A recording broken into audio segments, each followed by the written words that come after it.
Hi there. Hey, Would you mind introducing yourself? sure, yeah. I'm Zach Vanasse. I'm the founder and director of a travel company called Dinosaur Trips. That is so cool. And what is it that you do? We create trips around the world that are based on paleontology and dinosaur experiences. We put in all the, everything else that you'd want to get out of a full destination experience. If we're going to a place, we want to experience everything that it has to offer and hit the highlights. But we're letting paleontology and dinosaurs kind of choose the way for us, be our compass, our north star as we kind of go. So we're launching our first trips this summer in July, in fact. That is so cool. And have you always been interested in paleontology? Always, no, that's probably inaccurate to say. As a kid, I was dinosaur obsessed. Like a lot of kids, I was all in. I tell a lot of people as I'm talking about dinosaur trips now, I wish I could just put in the brain I had as a 7-year old again to for my dinosaur knowledge. It was so much more extensive when I was a kid than it is now. But we've learned a lot since I was a kid as well. But it Yeah. definitely faded. It certainly my interest in dinosaurs faded, or I put it in the back kind of as a teenager. It just wasn't seen as cool as everything else, and I got into sports, I got into music, I got became much more obsessed with those things. But yeah, in the past, I would say decade or so, there's been a lot of books. Twitter feeds, Instagram feeds, documentaries, things that kind of reignited my interest in paleontology and dinosaurs, and the realization of how much had been discovered since I was a kid really got me excited again. And so it's been about a 10-year journey digging back into paleontology and just a curiosity of dinosaurs. And now, obviously, all in now that Dinosaur Trips has launched and exists in the world. Yeah. Yeah. There's been so much discovered. And I feel like social media has really helped spark a lot of people's interest again as well. It's more accessible than it ever has been, paleontology. So that's really neat. So my journey to being a paleontologist is Yeah. kind of winding, I find them to actually. also be the more paleontologists I speak to. It's not always direct. Yeah, it's not always linear. I have always been obsessed with paleontology, really dinosaurs, all of that. I have my dinosaur dress on. I don't think it's yeah. Um, like when I was 3 years old, that's the first time I remember just really being into dinosaurs. I found out about Mary Anning, so just the great mother of paleontology, and how she accidentally would find all of these great things in Lyme Regis. And I thought as a child, if I closed my eyes and ran into the green belt behind our house, that I would trip on something and it would be a fossil. It was not. My mother only found out about 3 years ago that I was not an accident prone child. I This was is purposeful. trying to injure myself somewhat on purpose to find dinosaurs. But my journey really took a turn, always interested in paleontology. And then I became very ill as a teenager. I had MRSA. I'm actually the former national spokesperson for MRSA Survivors Network. And paleontology was kind of off the table because you have to be outside a lot. And that's not really something you can do when you're critically ill. So once I recovered, I ended up going to college for research. I have a degree in theoretical and rhetorical communications, which is just a fancy way to say research writing. Okay. Um, so I have a extensive bachelor's in research and a certification in fossil preparation. So that it definitely happened because of the pandemic. I was working as a video game producer, and then the pandemic hit, and I really reevaluated what I wanted to do. And that has always been paleontology. And with my health, in the clear and all of that, I really chose to be myself and go for what I wanted to do in life. And that was paleontology. So I started signing up for college courses and my goal is to soon go to grad school for vertebrate paleontology or evolutionary biology, kind of up in the air on that, but definitely a little bit more of a winding road. I founded BK Bones because I love teaching children. I've been teaching for 11 years. And, that was in the capacity of, being 17 and being a camp counselor, but then also teaching, in schools as a lead teacher. And I was the STEM teacher and coordinator for a foster home here in Texas. So I've always been really passionate about teaching and then paleontology. And it was kind of like, how do I get those two things together? And that was BK Bones. So it's been a great journey. I wouldn't say I ever paused my love of paleontology. It just wasn't as active. I would still go fossil hunting and things like that in college, but I was very busy in college. But my parents, we would still go on vacation, and they would make sure that there was something fossil related each time, wherever we would go. So that was very great. I love seeing a company like yours because it's very difficult to get into paleontology. And I don't think that's necessarily something that people think about. There's a lot of, restrictions that you can do legally. And it's not just going and, being able to suddenly, dig up a dinosaur. There's a lot of processes that you have to go to, and having someone that takes care of that for you, like Dinosaur Trips, sounds pretty neat. So yeah, that is the journey to paleontology. And again, the accessibility that Dinosaur Trips is offering to people, that's pretty jazzy. That intrigued me pretty highly, because I have some people that I probably would recommend your company to, for sure. Yeah, that was definitely part in the early days of just getting the plan together for Dinosaur Trips. Was how do we gain access? What are we allowed to do? And started digging into that, because it's a science, but I think to a lot of outsiders it almost seems like there's something about dinosaurs and paleontology that almost seems mythical, or kind of at least inaccessible, but almost kind of from a different world altogether. So just getting into, okay, can you go on a fossil dig? What are the parameters of that? And once I got into it and learning, just about finding the right contacts and the people who do have the permissions and the understanding of what to do, and aligning with them, as we have for this first trip in Alberta. And now it's very exciting. I mean, I personally have never been on a fossil dig until this upcoming one. So it's I grew up in Quebec in Canada, and there, unlike in Texas or Alberta where we're headed, it's you can't just go out and find fossils with ease.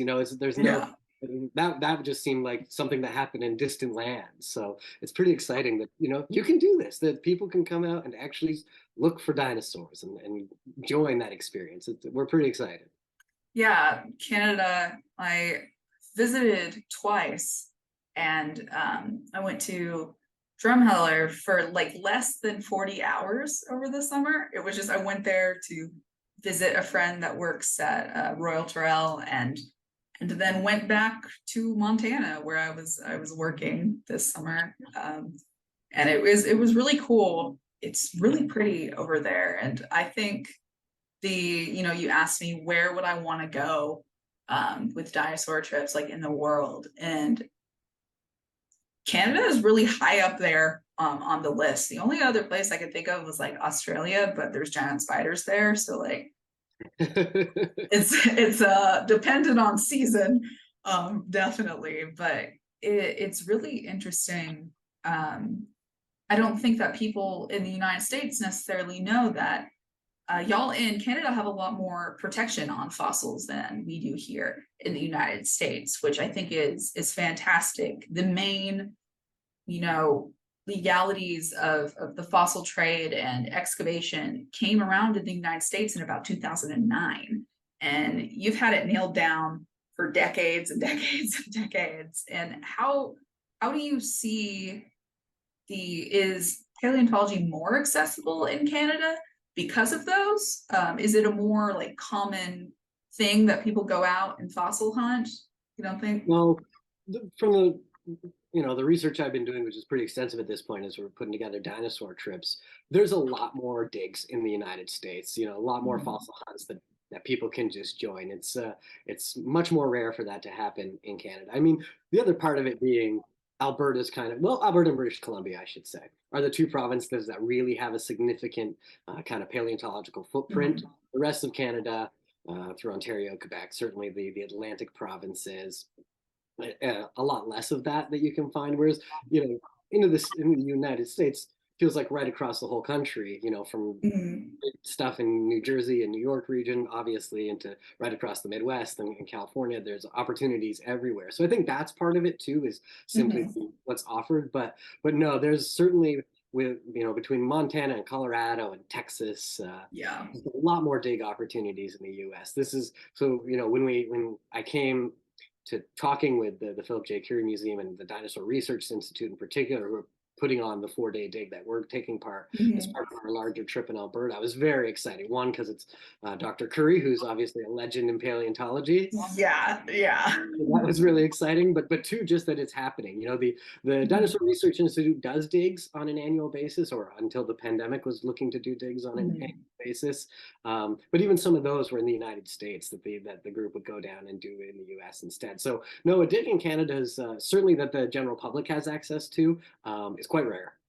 Yeah, I haven't ever heard of anything like that, which is really, really neat. And Canada, in my opinion, has some of the best fossils. The preservation over there is really neat, and that's a great opportunity. My favorite thing about being a paleontologist, I am a very eclectic type person. People, in paleontology have a lot of specializations. I have friends that just do sauropods, so our long necks, and I have friends that, are more interested in trace fossils. So she studies things like our footprints and, literal snail trails. She tried to show me one and I was like, I don't know what that is. Um, but so I'm a vertebrate paleontologist, but I am a field paleontologist, which means I am the one that is going out there and digging things up. There are so many different kinds of paleontology, and you Yeah, don't necessarily have to be the people out in the field. And I feel that the general public doesn't really know that. Some people just prefer to work in collections in museums and don't want to go out into the elements and do things. And those people are just as important. The researchers. I'm a little more eclectic because I am also a researcher and I'm also an educator. So I go around the state of Texas and I talk at elementary schools, libraries, things like that, children's homes, and talk about paleontology and teach. I also have a primary focus on marine reptiles, so mostly mosasaurs, but I am part of an active research team as the lead for a plesiosaur, and that's been a great opportunity. That's new as of this month. Got to be the lead researcher on that, and that's a huge opportunity. And I'm a get in the dirt and dig kind of person. So half the year it's teaching, then the other half it's research and digging for fossils. I like my favorite part of digging fossils, quite genuinely, is I am the first person to ever see that fossil. yeah, I'm the first human being. And that is kind of astronomical as far as how cool it is. yeah. Being the very first, people talk about how they want to make their mark on the world. And of course, every paleontologist wants to, discover and name a new species and have a really big impact like Dr. Curry. Like everybody wants something like that. But just the fact that I'm the first human being to ever see, a bone that has been in the ground for 70 million years, that is definitely my favorite part of digging up dinosaurs and digging up fossils. No, and that's very I've been in the travel industry, which is why I started this company. I've been in the travel industry for, almost a decade and a half now, and that's really where I built my career. And a lot of that time was spent working with tour operators and travel companies and helping them, putting together the marketing and the branding and the presentation, the narrative of their experiences. And so much of what we always talk about in travel, when you're presenting it to the public, is discovery, discovery, discovery. But it's not really true. You're not discovering anything when you travel. Yeah. Maybe personally, you're discovering things about yourself or things like that, Yeah, or yeah. things about your partner, for better or worse, perhaps. But you're not discovering, anything the world has never seen before, or in Yeah, 7 years, and this is one of the real authentic ways you can literally discover something. There's a exactly. good chance you're going to see something that really has literally not been unearthed by any human, for certainly, and has been dormant for 70, 150 million years. Who knows? It's exciting to actually be able to say discovery is something we can do on these trips. That I think that's definitely, one of my favorite parts about, what your company is doing, that opportunity for people, especially like the younger crowd. How young can people be to go on your trips? What is the age? So we have a couple categories of trip. This first one that we're doing, you have to be 12 years old. That's what the Dinosaur Research Institute has set for their fossil dig. 12 and up is the age. But we will be returning to the Badlands of Alberta in the fall for some family trips, and then we're looking at 5 years old as the young. And so the trips are going to be kind of offered in a variety of ways. Some are going to be more specifically geared towards the adult crowd, and so the science might go a little deeper. Although I say that, and then most people I talk to, it's like, well, my kid actually knows everything about Well, dinosaurs. 5-year olds, sometimes make me uncomfortable with their knowledge. And I'm like, I learned that in college. Exactly. It's crazy how some of the younger kids can just like I'm intimidated by kids who are interested in dinosaurs coming on these trips with me and just like schooling me for So sure. yeah.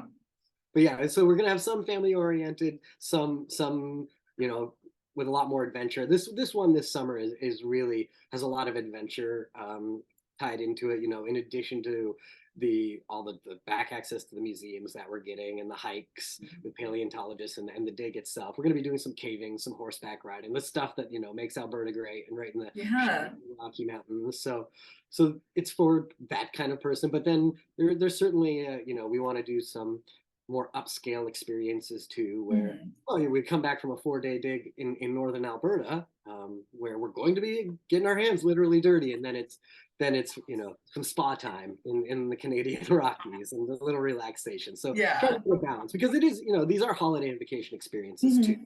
as much as they're let's dig deep into the paleontological stuff. I want you to be able to bring a partner or friends who aren't quite as everyone's interested a little bit in Oh, dinosaurs, yeah. aren't quite as interested, and it can still have a really good time with the whole experience. I keep likening it to like traveling in Egypt or Peru. You don't need to be super obsessed with archaeology or history to enjoy going to Machu Picchu or something and getting a lot out of that. And I see that this being much the same. You don't have to have ever cracked open a book on dinosaurs to still be able to go to the Royal Tyrrell Museum and be like, oh man, this is incredible. This is really cool. We're looking at 100 million years of history and discovery that's happening every day in this museum. So Yeah, I think that's actually a really great point that I hadn't thought of about, travel to a place like Egypt that has such a rich history. People are enjoying it even if they aren't, super interested in archaeology. And I think that's a great way to look at these expeditions that you're doing, that, you know, you're gonna see something cool no matter what, even if your specific interest isn't in dinosaurs. That's a really neat thing. That's a really neat offering. I like that phrasing, definitely, for sure. Let's see, what's it like working in a museum? yeah, I was just Oh mentioning, boy. what's that part like? So I have always worked at small museums. I've been fortunate enough to work at three. So most recently, the Heritage Museum of the Texas Hill Country, where I was a docent, but also I am still on board as their paleontology advisor and the person that is going to be coordinating their dig sites, as well as identifying fossils that are brought in by the community. I've worked at the Montana Dinosaur Center in Bynum, Montana, a wonderful, wonderful place, formerly the Two Medicine Dinosaur Center. And then I've lectured and I am a researcher at Texas Through Time. That's where my plesiosaur research is in.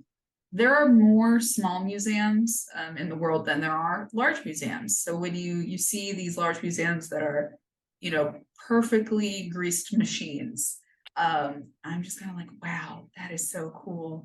Because when you work at a small museum, you're everything. So even though I'm actively going out there doing research, I'm also running the gift shop. I'm also the one that is changing the light bulbs and literally out there in the rain patching, parts of the dinosaur statues to make sure they don't get ruined. It's very all over the place being a jack of all trades, but it's very rewarding because these small museums are doing research that is just as important as these large ones.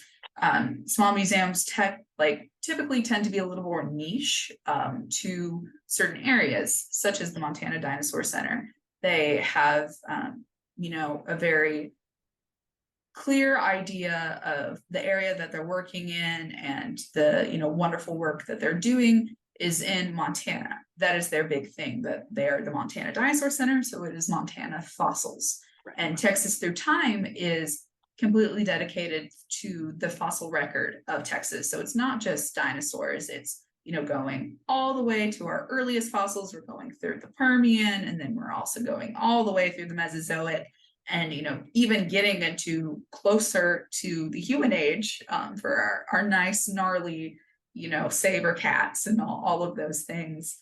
Working at a small museum, you have to be really passionate. I think I would love a position at a larger museum someday, of course, but I feel personally that that's probably a little further into my career. Having experience at a small museum is like working at a startup, even if the museum has been open for 25 years. And I think that is a very important part of, developing not only a backbone in the industry, but understanding what goes into, the public facing aspects of paleontology. It's everything needs to be funded, everything, all of this wonderful work that is being done. There are only so many grants are fantastic. I write grant applications all of the time, but that's a big part of what you do. Exactly, it is the public that supports small museums and even the larger museums. Working at small museums definitely is my favorite. I would love a curator position, probably, after I have kids, all of that, a more stable, right there, right then type of position. And I joke with my fiance that we're gonna be the classic millennials, and we're gonna get a van, and we're gonna gut it, and we're gonna do one of those van life things, but only for the summer, so I can drag our kids out to the digs, so mommy doesn't have to sacrifice her job. It's I'm slowly needling him into acceptance because it's happening. But definitely the best part of working in museums is educating the public. Of course, people do come into museums that have very strong opinions about how deep time works, and all the authenticity of the fossil record, things like that. It is not my job to change someone's opinion. It is my job to demonstrate and share the science that the institution I am working on has. So it's never that I'm trying to belittle anyone's religious beliefs or any core values that they have. All of us that are working at museums are trained on those kind of interactions with the public, and we're all working there to just share what we have, something called the public scientific trust, where fossils that are entered into the trust can be viewed by anyone in the entire world. They belong to the public. Researchers from all over the world can go look at a specimen in, you know, Detroit, but they come from Lithuania. It is that that type of thing. So museums, we're trying to make science more accessible for people. And that definitely is my favorite part of working in museums. Though I will say, learning all like the handyman type things, working at small museums has been pretty cool. Definitely, I know how to do fiberglass insulation now, which is something I never thought that I would know in my life. So But you're like, that's what I'll learn from my paleontology I'm career. just like, yeah, like great. You know, I can identify lots of fossils, but I also can fix a boat if it breaks, which is great, and I totally need. Um, but yeah, I suppose my next question for you is, you know, for this first trip, what are you hoping people, you know, take from it? What is, you know, your hope for this trip and going forward with the company? You know, is it smiles? Is it word of mouth? What are we looking at here for what people are going to take away? I mean, certainly those two things, smiles and word of mouth, of course. You know, but and what I was saying, like the spirit of discovery and Yeah. experience.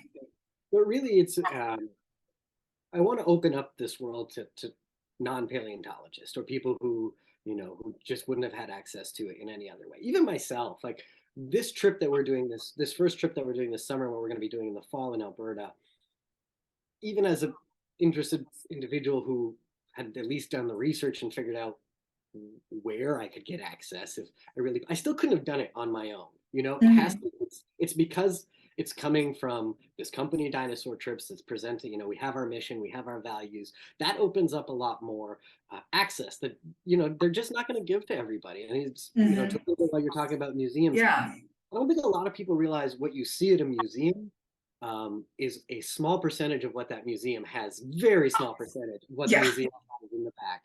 And so, you know, just to Exactly. be able to peel back that one layer to folks and present them like there's a world of research and discovery that's going on. You know, you're being presented with the big, exciting stuff, certainly, but what's in those back rooms and in the labs, that's where a lot of kind of the living paleontology is happening. And so certainly want Mhm. to be able to give people that experience.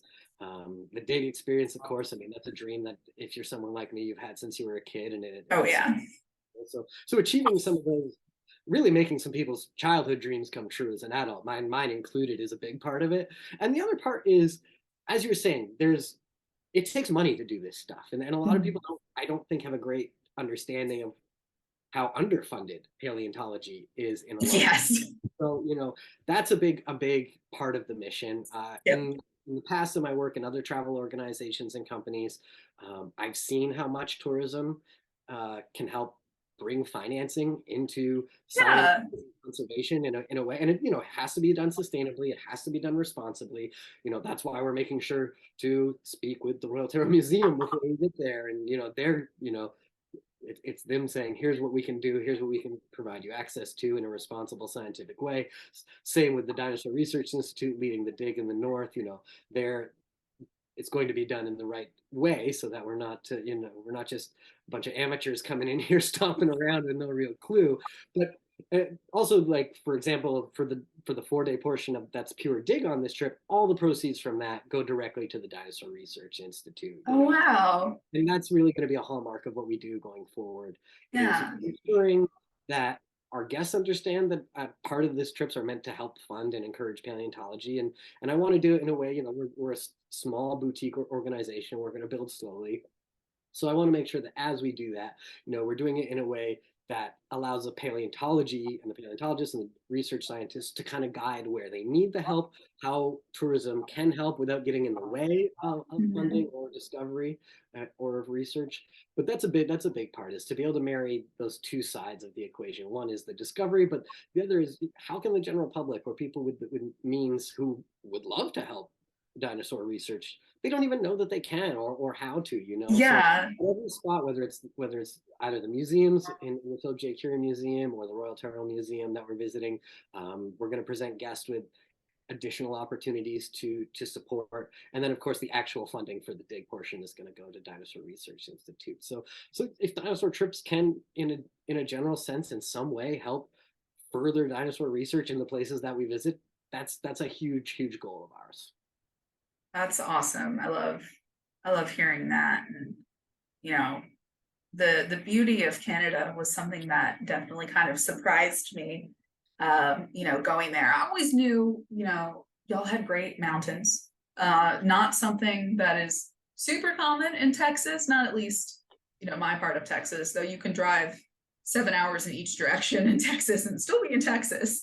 But we only have, West Texas is where our mountains are. But it's very, very gorgeous where y'all are going to be doing things and Yeah, I don't even think geology. Canadians Yeah. realize how beautiful the Badlands are. So We're the same. I mean, if you live there, you obviously have some sense of it. But I didn't have it.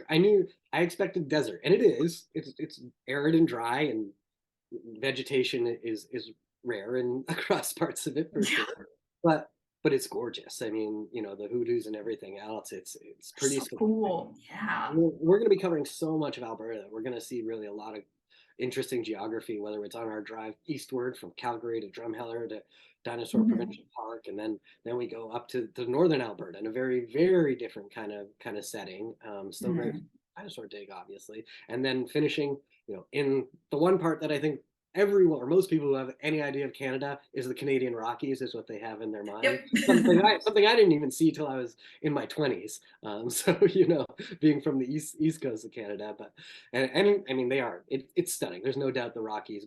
I'm excited to finish there. They're truly gorgeous, and we're gonna have a great time out there, kind of relaxing and taking all that in. But yeah, in addition to the paleontology of it all, we're exploring some really beautiful parts of the country for sure.